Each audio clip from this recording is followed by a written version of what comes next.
Type for a strain that will A. Produce beta-galactosidase constitutively and permease inducibly, and B. Produce beta-galactosidase constitutively but not permease either constitutively or inducibly, even though a Y plus gene is known to be present. So to begin this problem, we need to first define constitutive and inducible enzymes. So first, let's look at inducible. Inducible enzymes are expressed only under conditions in which it's clear of the inducer. And your constitutive enzymes are the enzymes that are produced all the time, no matter if the inducer is present or not. So let's do the first one, A. Produce beta-galactosidase constitutively and permease inducibly. Okay, so we know that this is a partial diploid genotype, so we're going to have the 2A. Okay, so we know that we'll have our inducers, of course. And let's do pluses. And then we know we need to have promoters or else the transcription's not going to take place. Now for our operators, let's have it where we've got the constitutive operator on one and then a wild type on the other. Now constitutive as in the operator, it's just going to keep transcribing again and again and it's never going to stop. Even if you've got a repressor, it can't bind to your OC.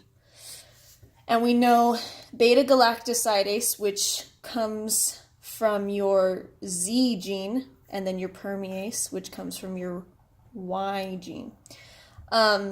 So your beta-galactosidase is going to be constitutive, so it's always going to be made. So we know that both Z's need to be wild type. They need to be produced.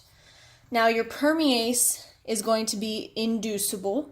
Remember, inducible as in it's only the enzyme that's expressed is only under the conditions in which it's clear of the inducer. So we know that we're going to have a Y minus and a Y plus because we know that our permease is not going to be made all the time. It's not going to be constitutive like the beta-galactosidase.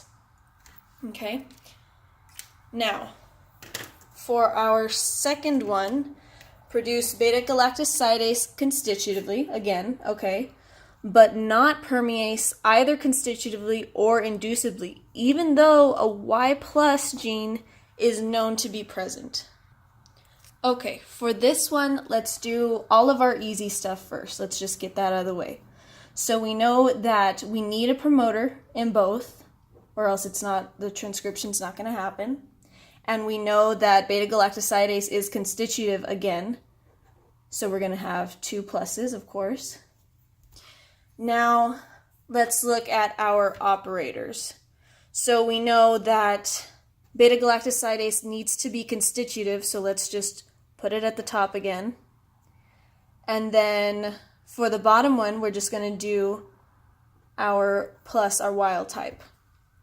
Now, looking at our permease, our Y, which cannot be either constitutive or inducible, but we know that we are going to have a Y plus somewhere in the stream.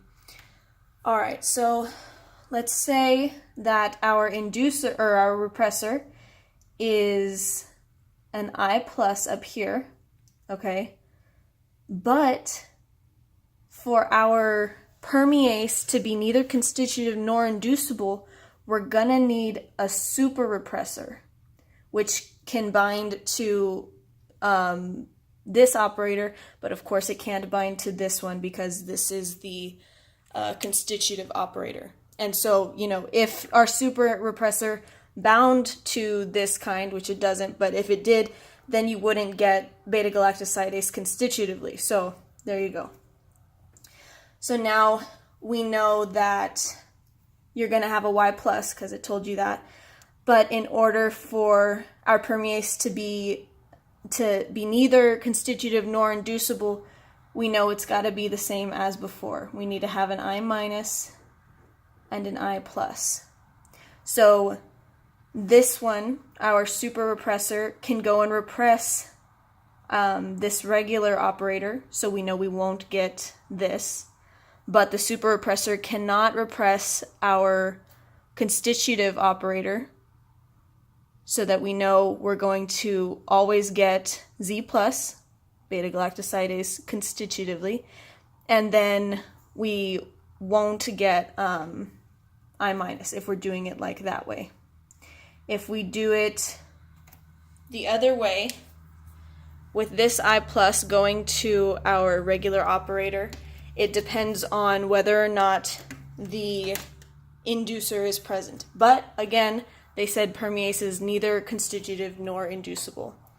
So these are going to be your two partial diploid genotypes for the strains, for the two individual strains.